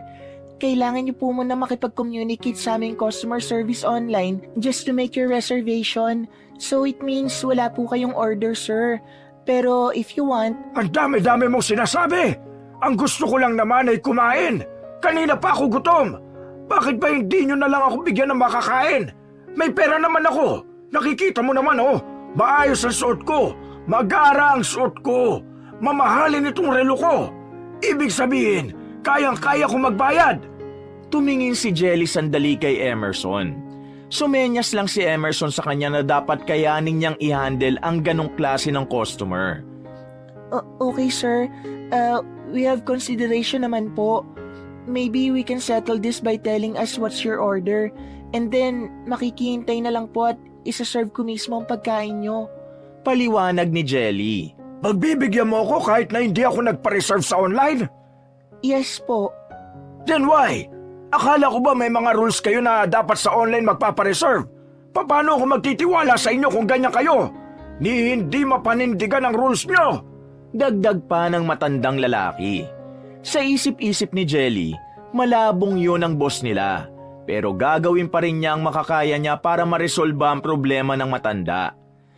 Sa lahat ng nangyari sa buhay ko, natutunan ko po sir na minsan, kailangan nating i-break ang rules kung makakapag-save naman to ng buhay ng ibang tao. Ang rules, pwede po nating maibalik agad kahit na masira, pero ang buhay na mawawala, hindi na po. Ano bang sinasabi mo, Iya? May isang matanda rin noon na lumapit sa akin dito sa restaurant. Pareho po kayo na ang nais lang makakain o makainom. Pero that time, hindi ko siya pinagbigyan kahit na nakikita kong kailangan niya ng tubig. Masyado kong inisip ang rules na bawal pumasok ang mga taong hindi disente ang suot. At masyado ako naging masama. Inuna ko ang pagiging maarte at pagiging mapangmaliit. Kahit ang totoo, ako naman ang walang maipagmamalaki. Yes po, pareho kayo ng matandang yon. Ang pagkakaiba lang po, siya wala siyang kakayahan na makakain sa ganitong uri ng lugar. Kayo po meron. Kaya sana po maging thankful po tayo. Dahil siya ang nakaharap niya na tao noon ay masama ang ugali. Pero kayo po, mabuting tao na po ang nakaharap ninyo. Ang sinasabi ko lang po, kailangan nating maging nice sa lahat. Kasi hindi natin alam kung ano ang pinagdadaanan ng isa't isa. Sandaling hindi nakapagsalita ang matandang lalaki. Kita sa mukha nito na sang-ayon siya sa lahat ng sinasabi ni Jelly. So sir, ito na po ang menu. Pumili na lang po kayo ng order nyo. At ako na lang din po ang bahala magpaliwanag sa mga guest at mag-ask sa kanila ng consideration po para sa inyo. Nakangiting wika ni Jelly. Sa ginawang yun ng babae, maging ang mga guest na nakakarinig sa kanila ay natuwa sa kanya. Nagpalakpakan pa ang mga yon. Sa mga sandaling ito, gumaan din ang pakiramdam ni Jelly.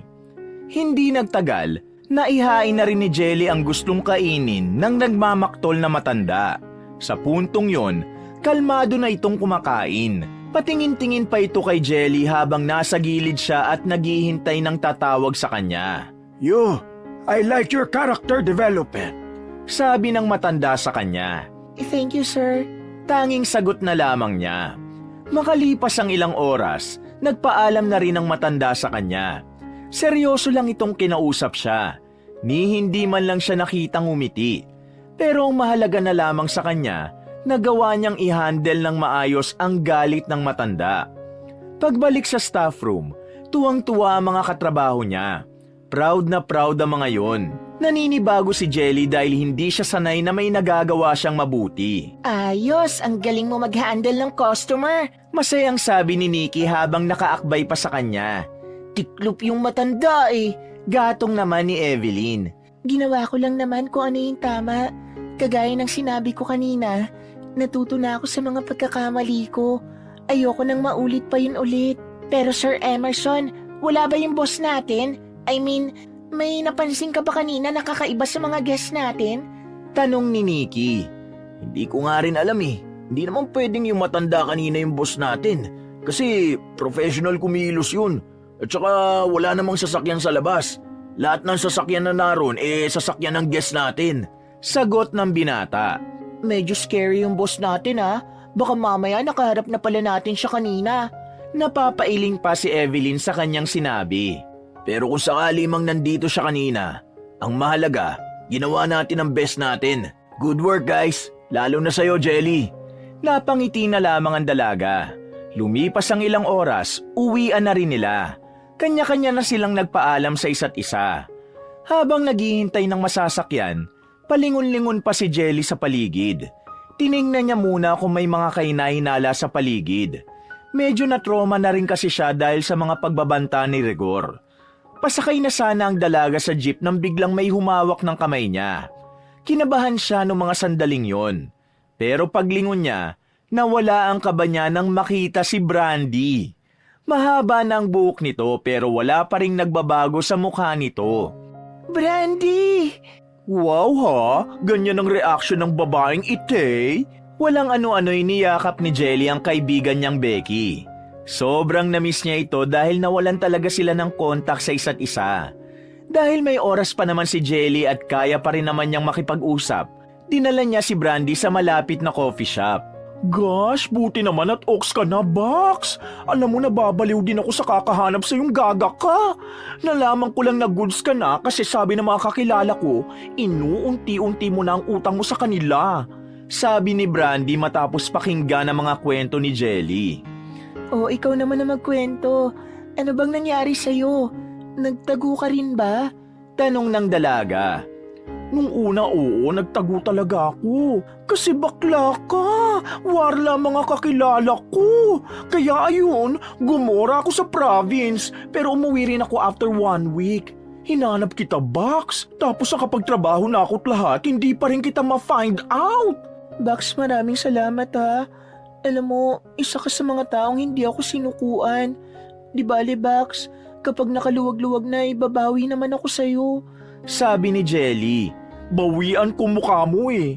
Ngunit na, Box, ang mahalaga sa akes, goods na goods ka. Tugon pa ni Brandy.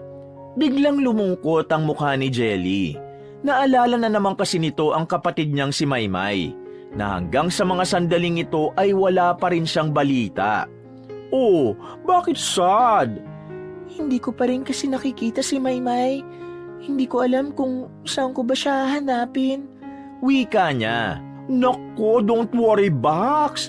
Help kita hanapin ang supatembang mo. Supatembang? Ano yun? Sa lubong ang kilay ni Jelly nang itanong yon. Supatembang means sister, ganern.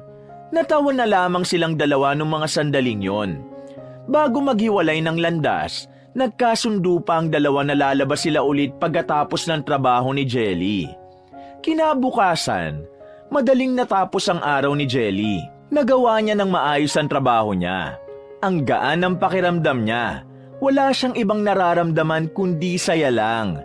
Ang kaso nga lang, nang papauwi na siya ay pinigilan siya ni Emerson. Seryoso ang mukha nito pagtawag sa kanya nito sa staff room. Maging ang mga katrabaho niya ay kinabahan din. Jelly, follow me sa office. Nagkatinginan silang lahat sa staff room. Jelly, ano nangyayari? Tanong ni Nikki. Nagkibit balikat na lamang ang dalaga. Pero ang totoo ay kinakabahan na rin siya. Lumabas siya ng silid na yon. Pumunta siya sa office. Inabutan niya roon si Emerson na nakaupo. Hindi man lang siya nito binati. Sir Emerson, nandito na po ako. Bakit niyo po ako pinatawag? Tanong ni Jelly. May taong gustong kumausap sa'yo. Please come in. Pagkasabing yun ni Emerson, pumasok na ang matandang lalaki. Nagtataka si Jelly nang harapin niya yon. Nagtataka siya kung bakit naroon ang matandang yon samantalang na-handle niya naman ito ng maayos. Siya si Mr. Valdez.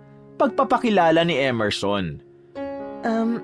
May nagawa po ba akong mali kahapon, sir? Tanong ng dalaga sa matanda. Umupo si Mr. Valdez sa isa pang swivel chair. Napansin naman ng dalaga na parang kakaiba na ang suot ng matanda sa puntong yon. Mas marami na itong alahas na suot. Bukod pa ron, mas mukhang elegante na ang kasuotan nito. Iha, ako ang may-ari ng restaurant na ito. Napanganga ang dalaga nang marinig niya yon. Hindi siya makapaniwala na ang matandang kanyang nakausap ay yun pala talaga ang nagmamay-ari ng pinagtatrabahuhan nilang lahat. Siya ang boss nating lahat, Jelly. Pag-uulit naman ni Emerson. Magandang gabi po, sir. Pasensya na po. Sabi ni Jelly. Bakit ka naman humihingi ng pasensya? Wala ka namang sinabing mali kahapon. Sa katunayan, pinahanga mo nga ako sa pinakita mong ugali. Nakapasa ka sa pagsubok. Alam mo kasi, Iha, ginagawa ko yun para malaman kung talaga bang mababait ang mga tao ko kahit na sa ibang tao. At masasabi ko naman na hindi ako nagkamali ng mga piniling tao.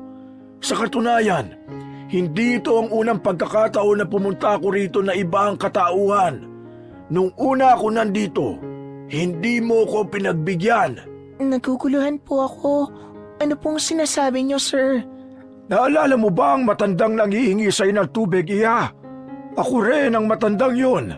Ako rin ang nagligtas sa'yo nitong nakaraan habang ginugulo ka ng mga lalaki. Sa sinabing yun ni Mr. Valdez, parang gusto na lang ni Jelly na magtago sa ilalim ng lupa. Para siyang lalamunin ng kahihiyan. Masyado siyang nawiwindang sa mga nangyayari. Nagbihis pulubi ako para alamin kung sino sa inyo ang namemeste sa restaurant ko. Pero sa halip na malaman ko, yun pa ang nangyari. Tinaboy mo ko. Hindi mo pinakinggan ang mga sinasabi ko kahit na gustong-gusto ko ng tubig. Hindi pa tapos sa sinasabi ang matandang lalaki nang bigla nang lumuhod ang babae sa harapan ng matanda. Ikinagulat naman yon ni Mr. Valdez at Emerson. Please po, sir. Huwag niyo po akong aalisin. Nagmamakaawa po ako sa inyo. Kahit po bawasan niyo na lang po ang sahod ko.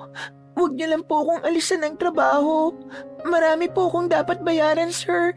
Hindi po ako pwedeng mawalan ng trabaho dahil ayoko na pong bumalik sa dati kong buhay. Kailangan ko ring mahanap ang kapatid ko. Hindi ko po yun magagawa kung magiging palaboy na naman po ako sa lansangan. Nagmamakaawa po ako sa inyo. Bigyan niyo po sana ako ng isa pang pagkakataon. Pagmamakaawa ng babae, inalalayan siya ni Mr. Valdez na makatayo. Nanginginig pa ang dalaga sa takot na baka tanggalin siya sa trabaho. Iha, kumalma ka. Hindi naman kita tatanggalin sa trabaho. Kung natatandaan mo ang sinabi ko sa iyong gusto ko ang character development mo. Nakita ko malaking pagbabago sa ugali mo, Iha. Kung paano mo ko tinrato noon, ay kinalimutan ko na yun. Kinwento na sa akin lahat ni Emerson kung bakit ka gano'n noon at naiintindihan ko naman. Pinatawag kita rito para i-promote ka at hindi para tanggalin ka. Paliwanag ni Mr. Valdez. Ano po? Humihikbi-hikbi niya pang tanong. Dahil sa pinakita mong kabutihan at sa pagiging matalino mo sa trabaho, balak na ulit naming ibalik ang pagkakaroon ng TL. At ikaw ang nakikita naming karapat-dapat. Sabi naman ni Emerson. Pinatunayan mo sa akin na lahat ng tao ay may tsansa pang magbago. Kaya ngayon, Iha, gusto kong kasama sa pagbabago mo ang pagkakaroon ng bagong trabaho at posisyon. Dahil you deserve it. Hinawakan pa ng matandang lalaki ang balikat niya at ngumiti ng malapad. Hindi na napigilan pa ni Jelly ang mapaiyak.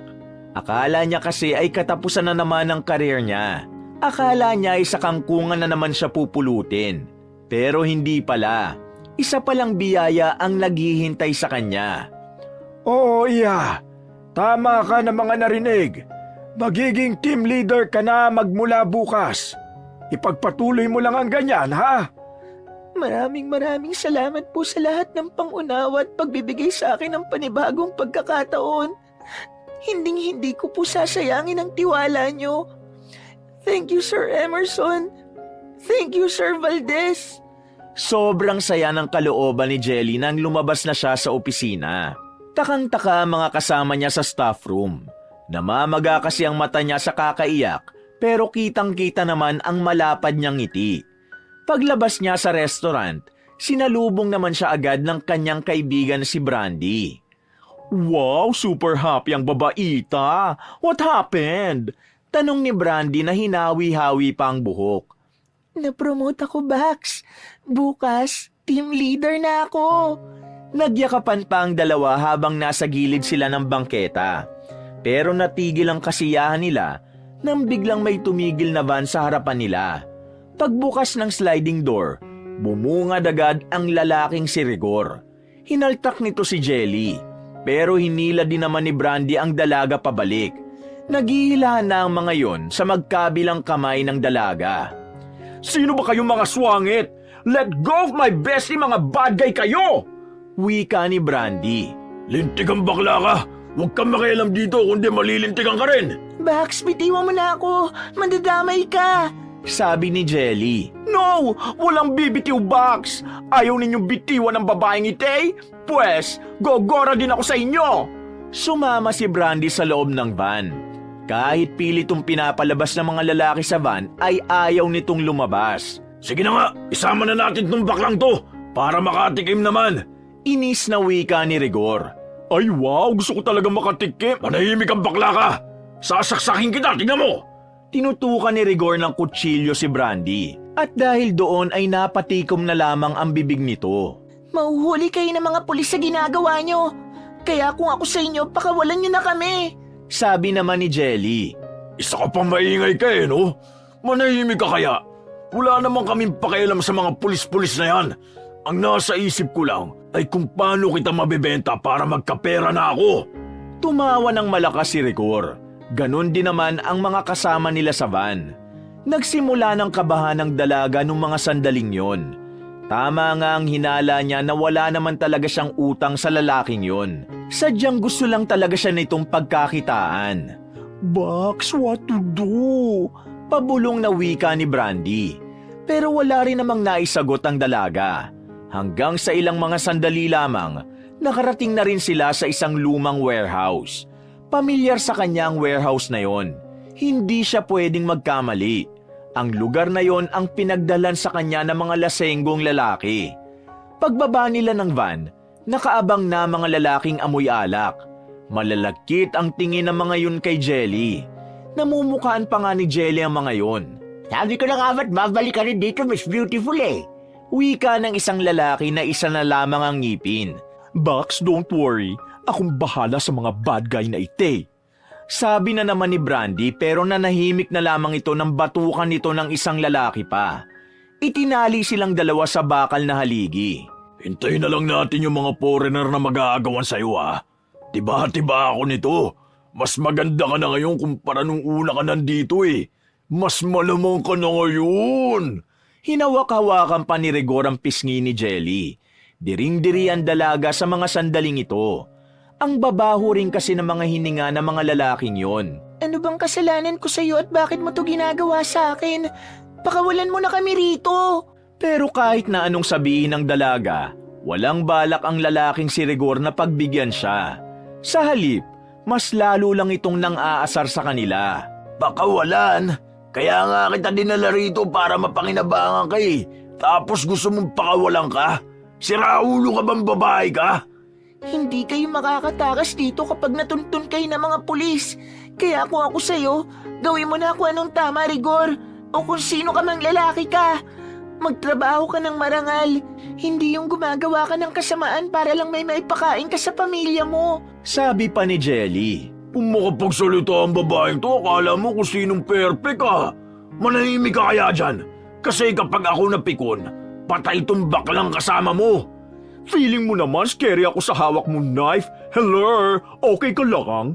Buwelta naman ni Brandy.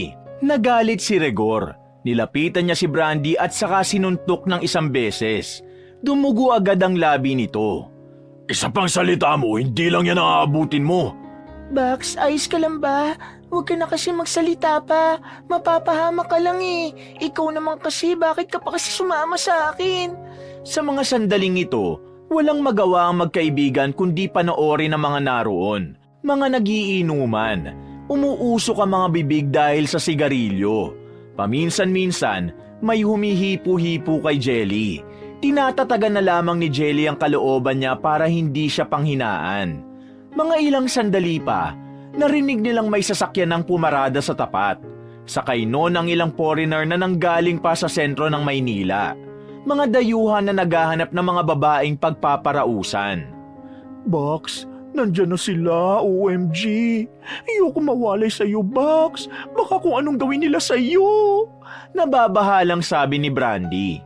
Nang makita na nilang nakikipag-usap na si Rigor sa mga dayuhan, mas lalo nang kinabahan ng babaeng si Jelly. Nagdasal na lamang siya na sana ay may mangyaring himala. At sa puntong ito, pinakinggan siya ng Diyos. May mga dumating na pulis. Kasama na mga ito ang matandang si Mr. Valdez at si Emerson. Walang nagawa ang grupo ni Rigor at ang mga dayuhan nang pumasok ang mga pulis at tutukan sila ng baril.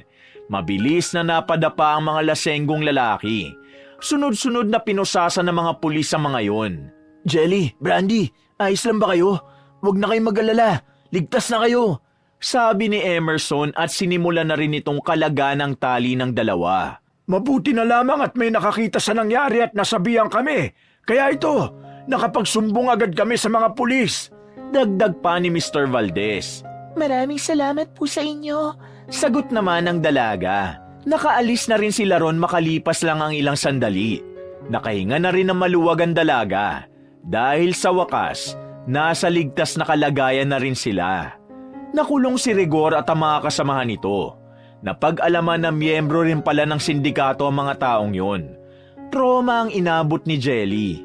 Pero makalipas lang din naman ng ilang araw, ay unti-unti na rin siyang nagiging maayos. Lunes ng hapon, saktong day off ni Jelly.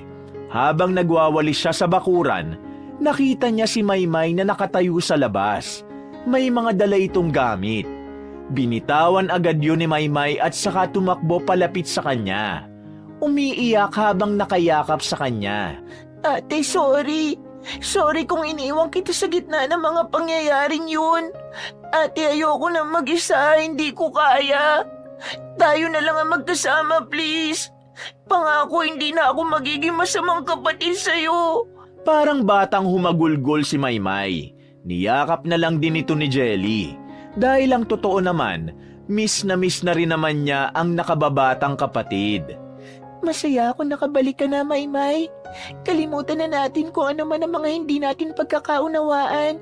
Ang mahalaga sa akin, magkasama na tayo. Makakapagsimula na tayo ng panibagong buhay.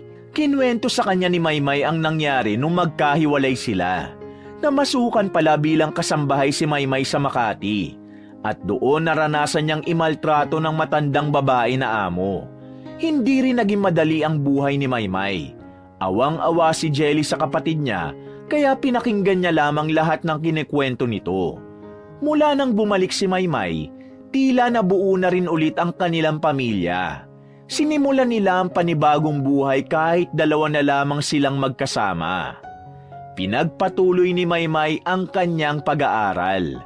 Habang si Jelly naman ay mas nagsika pa sa kanyang trabaho. Gagawin niya ang lahat para sa kanilang magkapatid at sa mga paparating pang pagsubok sa kanilang dalawa. Masaya at matatag niya itong haharapin dahil kasama niya na ang nagsisilbi niyang lakas. Wakas!